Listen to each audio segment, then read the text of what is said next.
Your go-to sports talk from your own backyard. This is SS Tampa Bay.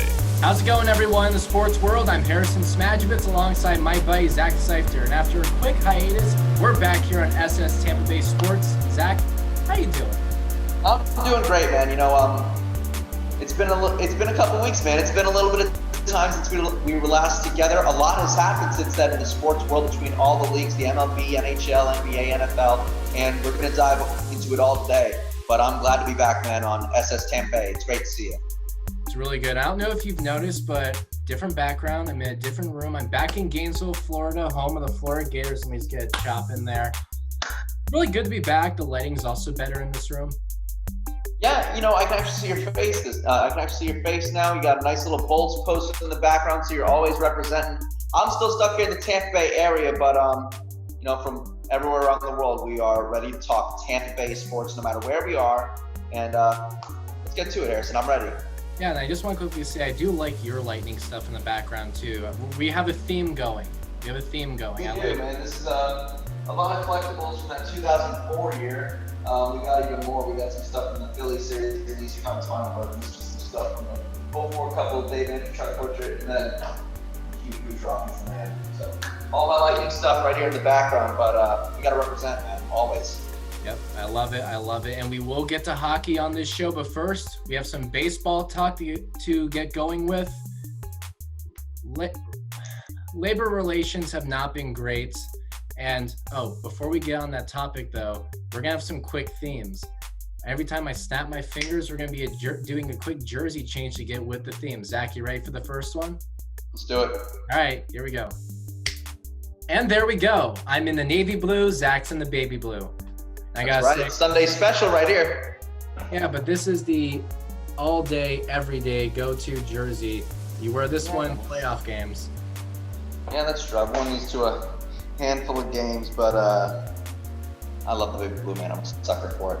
But either way, MLB baseball, we got a lot to dive into from the last couple of weeks. MLB Players Association, a lot of back and forth, and really no resolution. Just to sum it up, it's been a lot of proposals back and forth this week. Originally we heard about 114 game deals from the players, as low as 50 from the owners. They tried to meet in the middle. The owners threw out like a 76 game, 75% prorate salaries. Then the players did 89% with full. The most recent one was 72 games, somewhere in like the quote-unquote 80% range. Had to do with with playoff money involved, and the players still said no. And the players said, you know what, forget it. Just tell us when to report, and we'll be there. Just go with the March 26 agreement. We'll worry about it later on, about all this stuff. Yeah, and we read about it. It looks like if it comes to this, which it looks like it has, the March agreement, it's essentially a 50-game season, 100% prorated salaries. I don't think something in that range. It wasn't necessarily had to be 50 games. It was whatever the amount of games the owners and, I guess Major League Baseball decide. And it seems that the owners are saying if it's going to be full prorated, it's going to be in that 50-game range. I've seen as low as 48. I've seen as high as 56.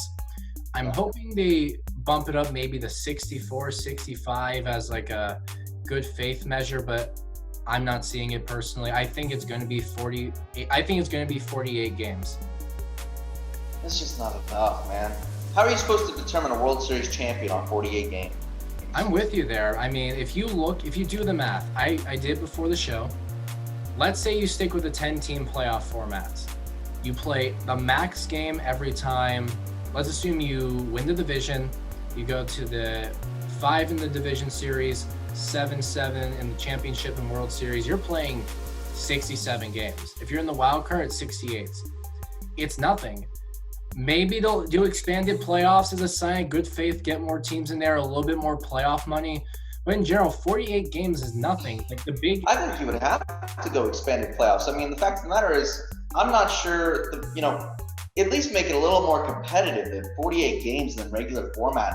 You typically are determining a World Series champion off 162 games, and now you're telling me you're supposed to do that off a third of the games? I mean, we've seen teams Less get than off to a hot starts before and then tail off in the second half of the season. What if the Mariners start off the season, 28-20, sneak into the playoffs, where in a 162-game season they had tailed off and won 78 games? It just sets it up for where the best teams might not necessarily win. No, I agree with you. And I remember seeing something from like Fangraphs or something. They did not just a 50-game stretch. They usually show the first. They did 4 different 50-game stretches, depending on which part of the season you pick 50 games from and what are the results. It leads to some very different things. Like, the only consistent thing was like the Dodgers won the division every time. You have a situation where the Nationals go 19-31. That's the most notable example. You have one situation where the Rockies win the wild card. You have the Rays miss the playoffs. You have the Red Sox make the playoffs. It's so all over the place. It shows that you need a large enough sample size. When you get to about 80 games, you have an idea of who's good and who's not. You can say, you know what, it's fine. Half these teams are going to start tanking anyway after the All-Star break. We have an idea. 48, which I did the math while you were speaking, is 29% of games. That is a very, very small amount. It's not even the third you said. They expanded playoffs just to add legitimacy. If you find a way to make it 14 teams, you can at least say this team had to battle half the league to make it to the World Series. And even then, you have the argument of, well, what if you guys collapse over the next 100, give or take games? And, well, they'll never be able to prove them wrong because they only played 48. We've talked about NBA and NHL playoffs. We've talked about the NBA and NHL playoffs with the Stanley Cup or the finals. Would this season end with the champion have an asterisk next to their championship? And, ultimately with those leagues, you might say no, because 65 to 70, 75 games are already played in an 82-game season for both leagues, and they're just kind of jumping to the playoffs.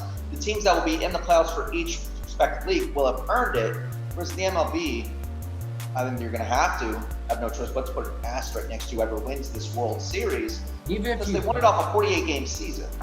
Even if you don't, there's always going to be the unofficial asterisk.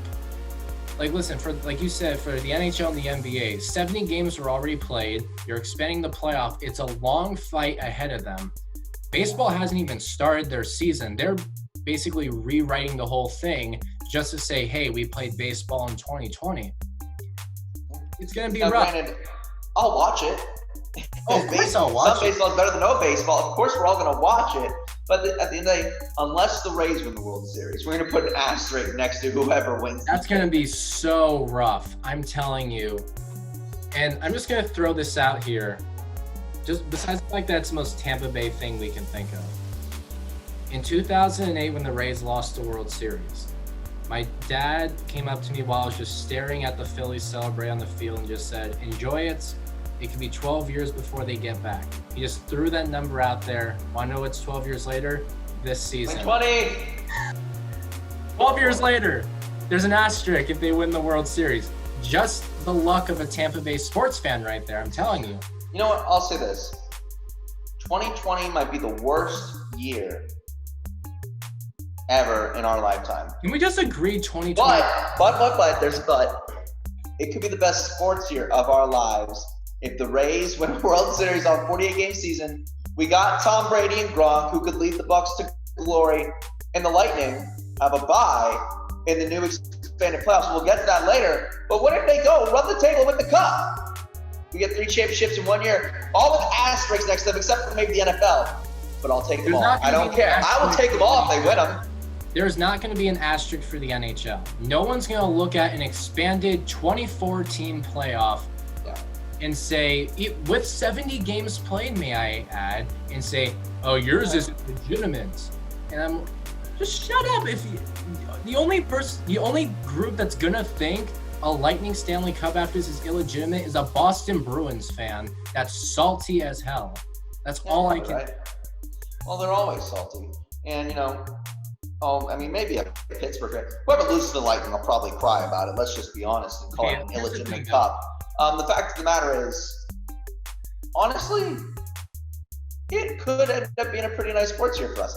Not going to lie. I mean, the Rays are coming off a 96-win season. They're going to get a shortened season. This could be a short enough season where if they got off to a super hot start, they can take out the Yankees, win the East in 50 games, because through the first third of the season last year, they had the AL East lead. Keep in mind, the Yankees are under some issues right now. Oh, yeah, they are. They could face some trouble. I don't know what it is. I just want to say one thing. I put this up on Twitter. When they played against the Houston Astros in the ALCS in 2017, the home game won every time. The Yankees scored 5+ runs in every home game, won by 5+ in 2 of them. And when they were in the Bronx, they absolutely lit up Keuchel and Morton. But in Houston, and remember, pitching isn't part of the Houston Astros scandal. It's all about the hitting. They dominated the Yankees. Yeah. I just want to say that. That's all I have to say. Listen, I like to take a quote from Tyler Glasnow. It has become my new favorite quote when talking about the Astros. Where was it after game 2 they pitched last year?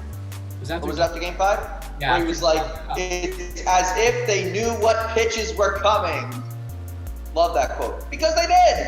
Yeah. Remember when Glasnow faced them at the beginning of the year at the Trop, he shut him down. Yeah. Glasnow, like with everyone, he came back from injury and pitched better than he did before he went down. And he had a sub-2 ERA. He pitched really well before he went down. And then suddenly he comes back, doesn't have an issue all year, pitches in Houston both times, and that's the only time he struggles all year. They knew it was coming, but I'm digressing. Let's get back to 2020. Here are my thoughts overall on this 48-game season. Yes, we're getting baseball. Yes, we're going to watch because in the end, some baseball is better than no baseball for the morale. But the owners and the players need to get it together. That collective bargaining agreement ends December 2021. Sure, next season might be fine, but it might not be. A lot of times right before a CBA is when lockouts happen and strikes happen, and it never ends well for baseball. In 1994, the players went on strike because of a salary cap debate. This time it's going to be something else. I don't know what it is yet. And the result was 20% of fans never came back. You can argue a lot more fans never came back. I'm just going based off an attendance number from 1995. 20% from losing just the World Series. The Montreal Expos don't exist anymore because of that strike. Can you imagine what could happen if there is a cancellation of the end of 2021? Forget no 2020. 2020 is basically happening, as crappy as this year is. I'm just saying, if you thought this was a massive headache-inducing talk, it's going to get so much worse 18 months from now. I'm telling you, you heard it here first. It makes me happy that the NFL has kind of settled their CBA stuff for another 10 years. Because CBA talks are always such a headache. I mean, the fact of the matter is, players always want more money. The owners always want a larger share. You know, billionaires versus millionaires. Everyone, all the fans, all they can say is, "Oh, well, they're both selfish." And it's like, it's just a headache, and especially for the fans. And you're right, a strike was devastating in '94. It could be even worse in 2021. As it is, baseball is on the decline in terms of viewership, fans compared to other sports in the country. What would a strike do? If there's no baseball, all of a sudden all your attention, or even more attention, turns to the NHL, NBA, NFL. You have no baseball. People are going to watch other stuff, and it could hurt the MLB even more. Exactly. And listen, it's not like the diehard fans are going to go away. I'll admit now, both of us are going to come back. Yeah, of course. The New Yorkers, Californians, those regional areas that love baseball to death will come back.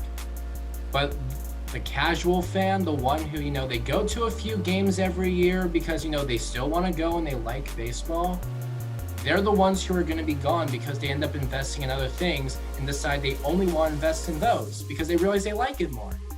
Yeah. So it's just a mess for the MLB. And based on these talks that have been going back and forth leading up to the decision for the MLB just to go on with the 2020 season as they like, it does not bode well for future talks in terms of the CBA. Yeah, you know what? Zach, you're right. But you know what? All we can do is sit back and wait for the official announcement because right now we're getting into the hockey talk. You ready for the finger snap? Let's do it. Here we go.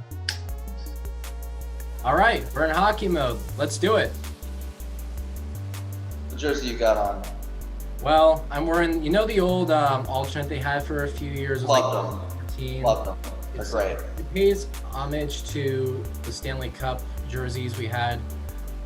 I love it.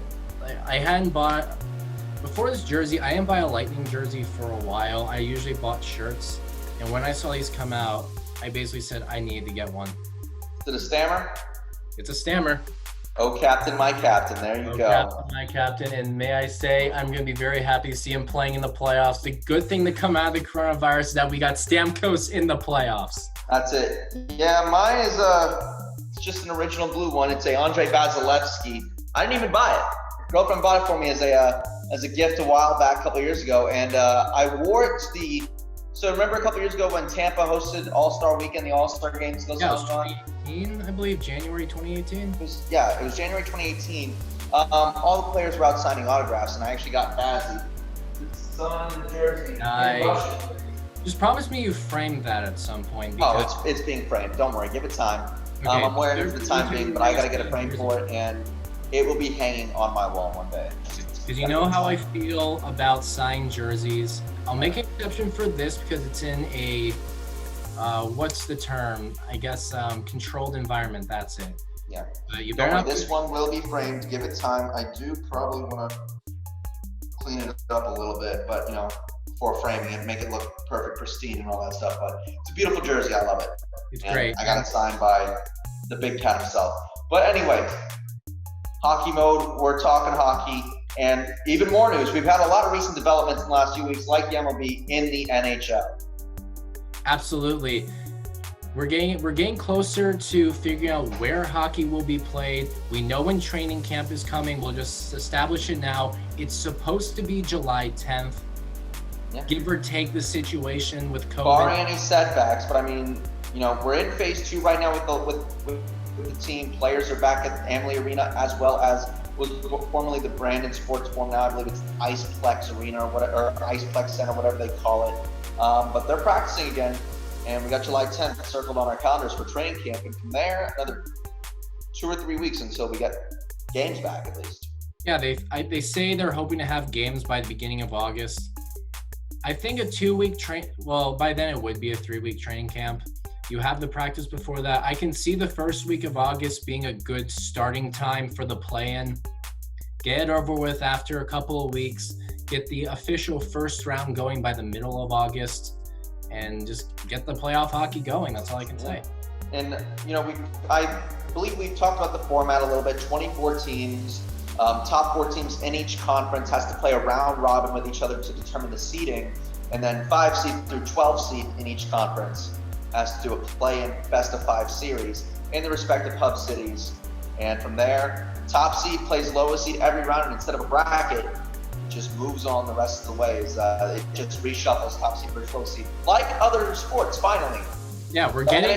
NFL does this, NHL's not going to do it for this year, but the NBA does it, NFL, I believe the MLB does it as well.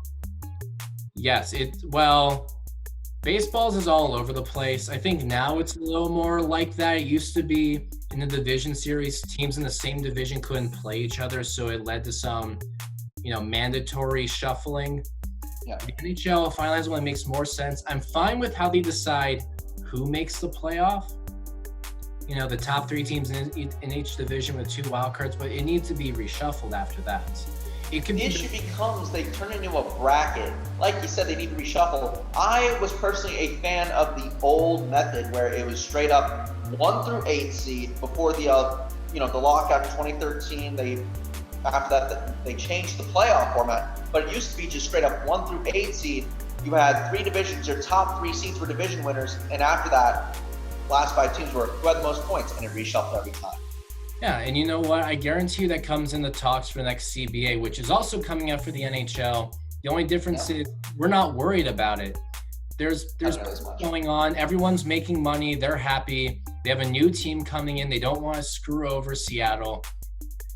They're ready. Exactly. I think those changes might happen, I know they're pushing it back because well, believe it or not, they are in talks for the CBA. It's multiple things happening at once, and I've read that there could be a general agreement by the training camp. That I'm not sure is going to happen. That might be pushing it because there's a lot going on. But there's also talk that it could be they push the deadline to CBA back, like when it expires by 2 years, just to get things resituated, completely recover from COVID-19, get Seattle settled in, and then start a new CBA. Because the plan of having Seattle come in after a CBA is not happening anymore.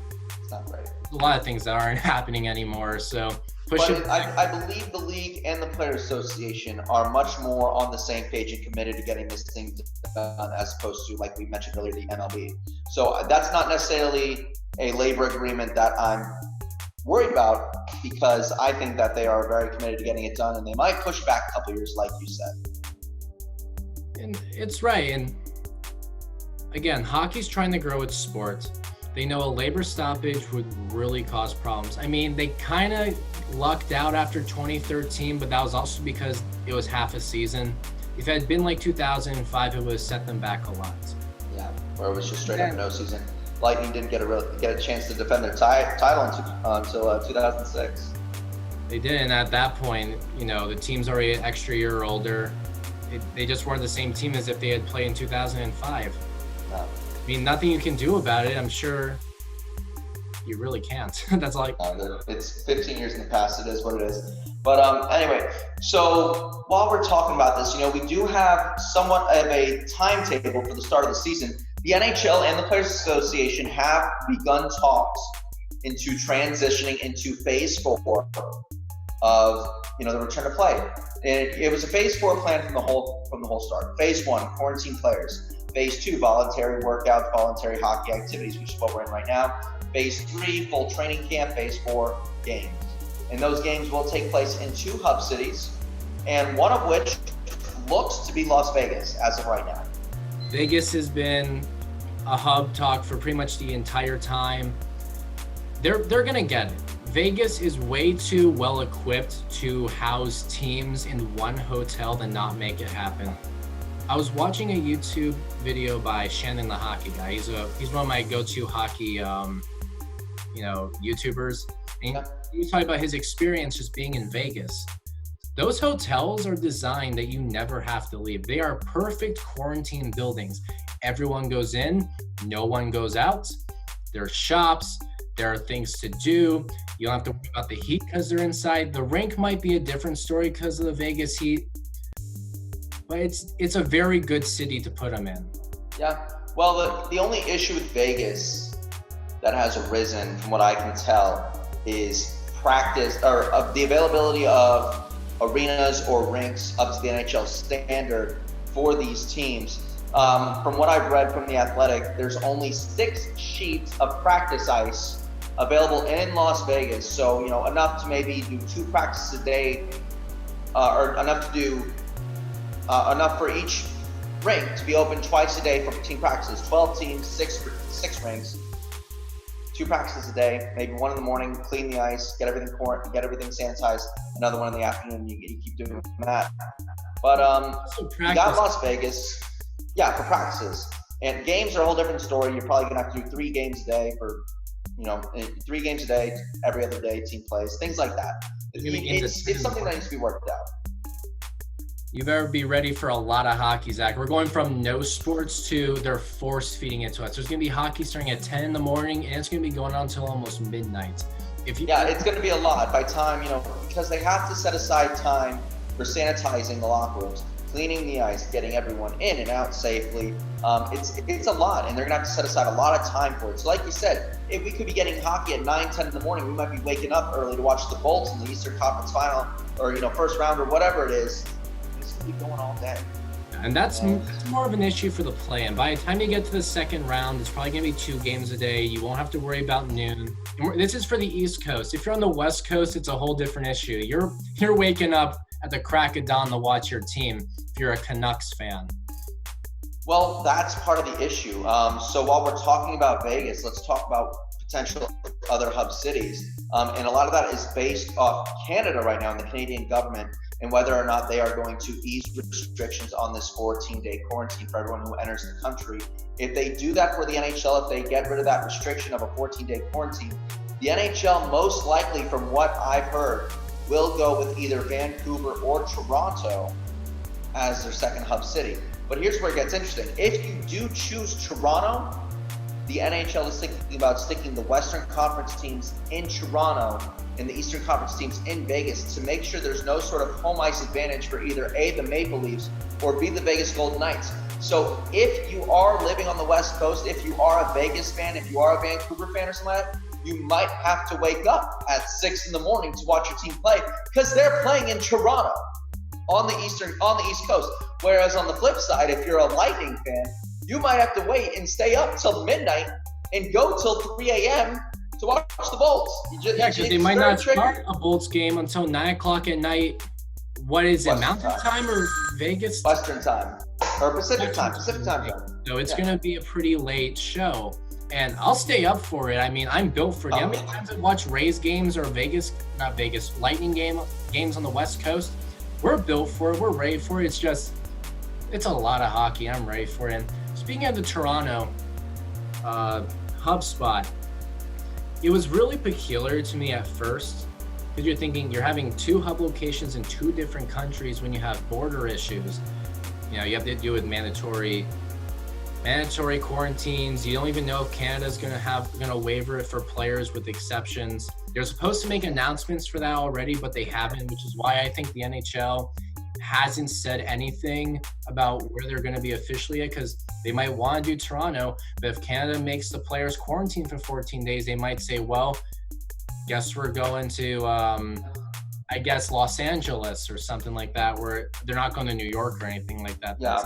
Well, right now, from what I can tell, is that if it's not Canada, it's probably going to be something like a Los Angeles or a Chicago, maybe a Pittsburgh, just depending on where they can get the space, the practice facilities, as well as, like I said, space for hotels, practice facilities, restaurants. But also something that's incredibly important to the NHL is amenities, entertainment options for their players, because they don't want their players to feel like they're trapped in a hotel and hotel ring restaurant.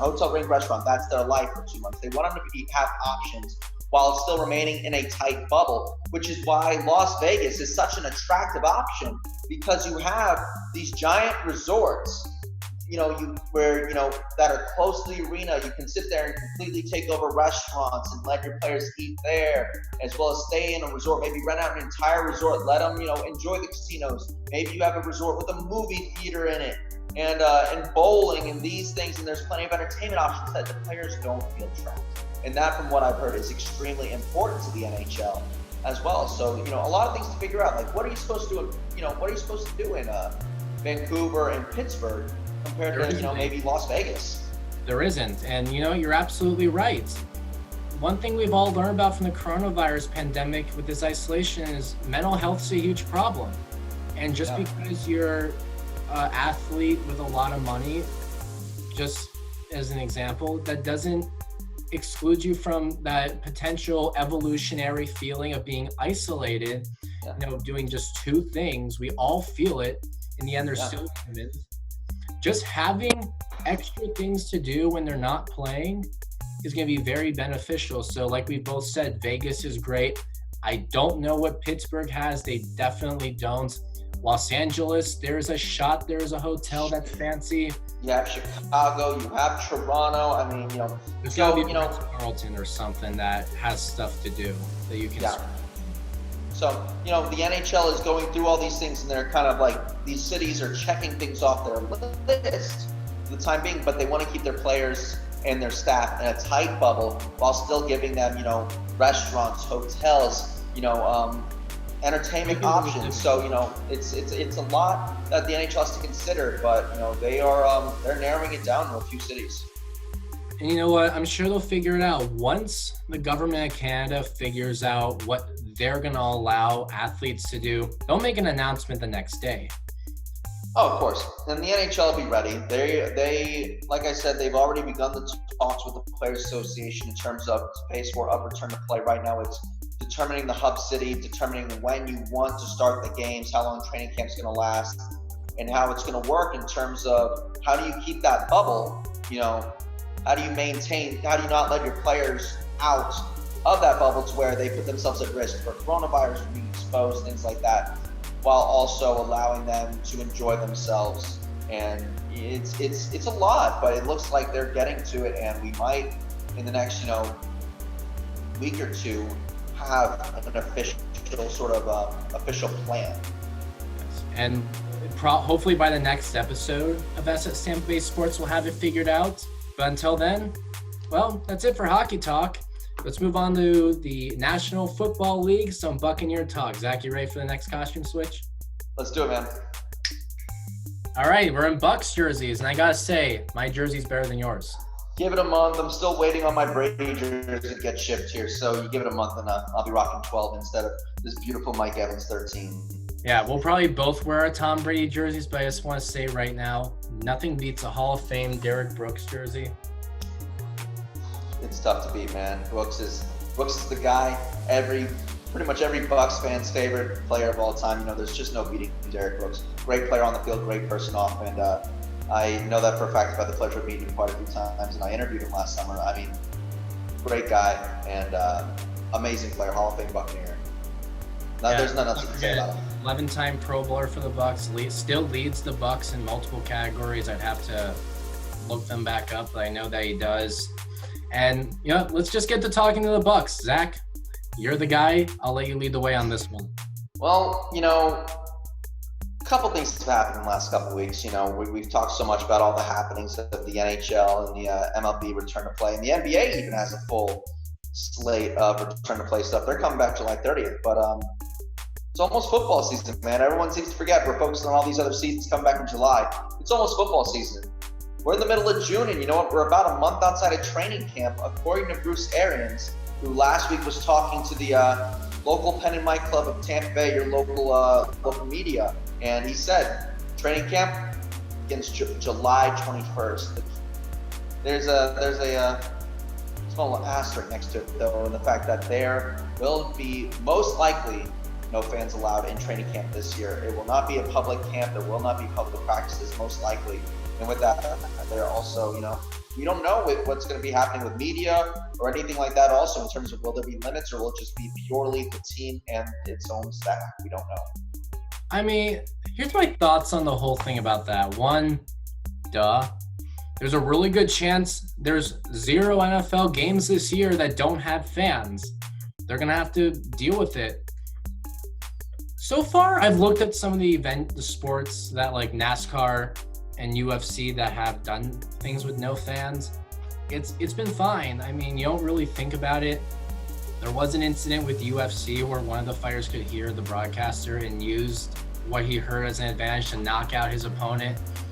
But I mean, that's not going to be an issue in the NFL. No matter what, the press box is always sealed off at games. They come in at a different entrance than everybody else. I think press is going to come. They might spread them out. Hey, you know what? Maybe the press gets to sit in regular seats, so they're all over the place. That could be That'd be pretty neat. It's just it'll be interesting to see because especially so the NFL with the teams have kind of come up with a protocol for how they're going to go forward with camp in the season. They're going to have to completely social distance locker rooms. When they're not on the field, they're going to have to wear masks pretty much everywhere they go, and it's just to be a mess, especially with the 90-team roster in training camp. John Harbaugh spoke out. He's like, it's virtually impossible to do this. I mean, how are we supposed to socially distance a 90-man roster in a locker room? You don't. That's the thing. You can't. It's going to be an issue. Let alone the 90-man. Like when you start. I mean, it's going to stop being a problem when they start to shave down the roster. And that's a completely different issue altogether with less practice, maybe a condensed training camp. We haven't even gotten to this yet, but there might be less preseason games. Each team might not really know who they're going to cut. Players really haven't been playing with guys as much. There's a lot of problems brought on by all these issues.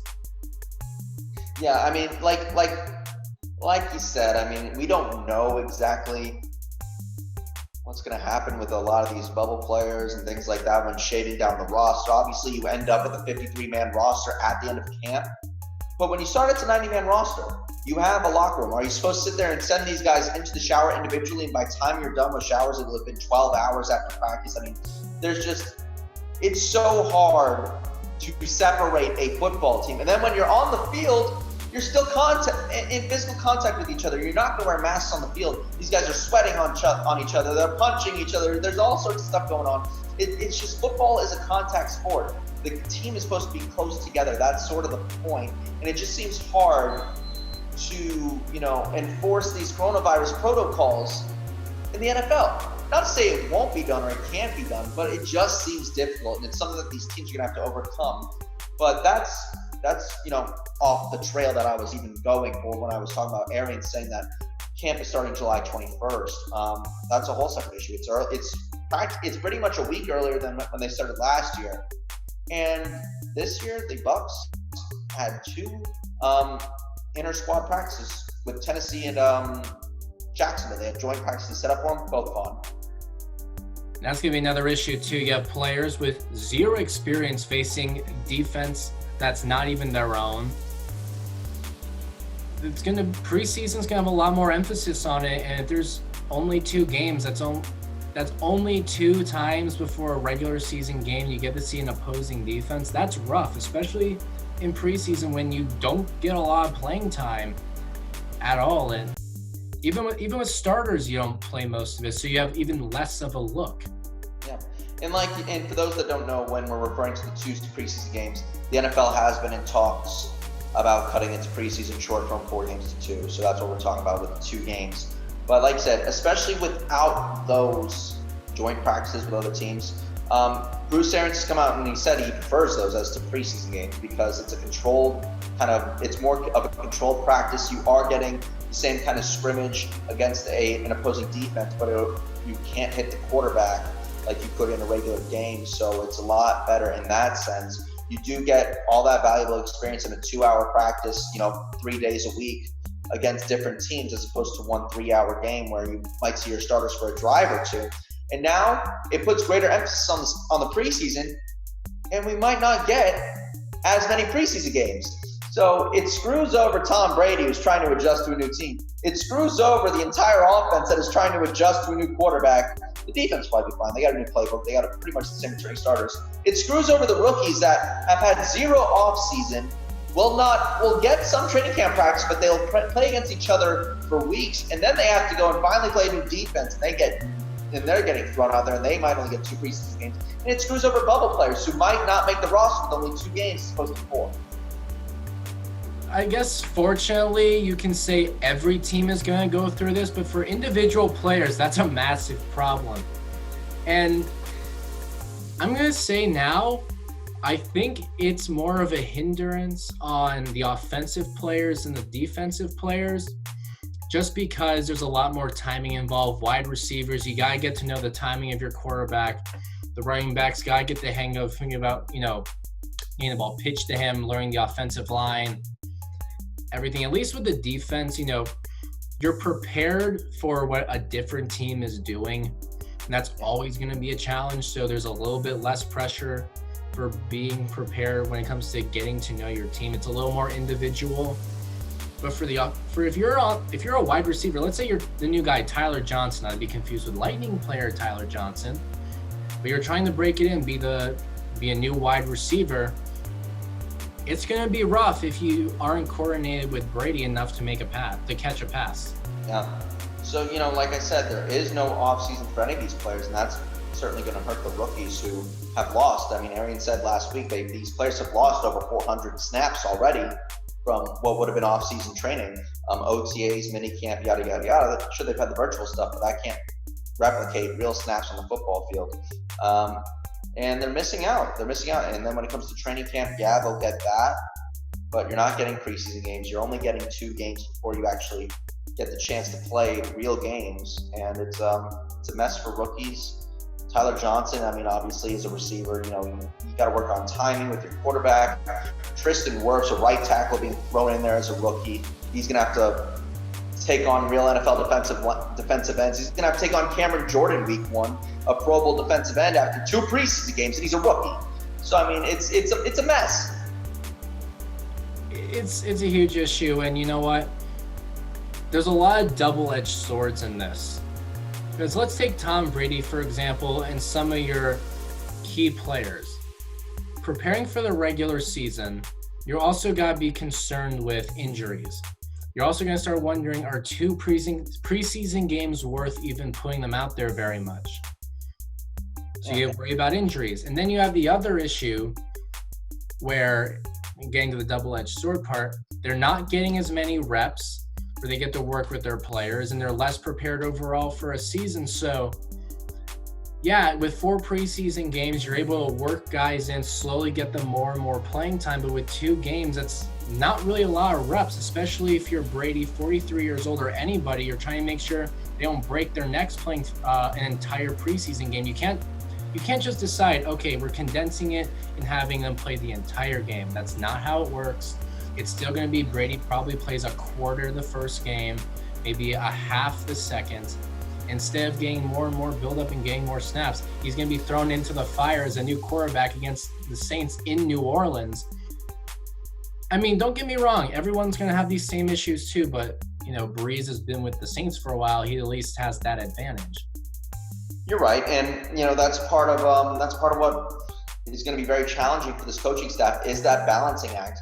How much work for Tom is too much in these preseason games, whereas, you know, you're risking him for injury if you play him so long. Obviously, you're not going to throw him out there for 3 quarters in the first and second preseason game because you don't want him to get hurt. But do you play him for a half in both games? Do you only play him for a couple drives? Do you play him for 1 quarter? How much work does he need to get in sync with this offense? As opposed to, is he in there too long to where you could risk injury?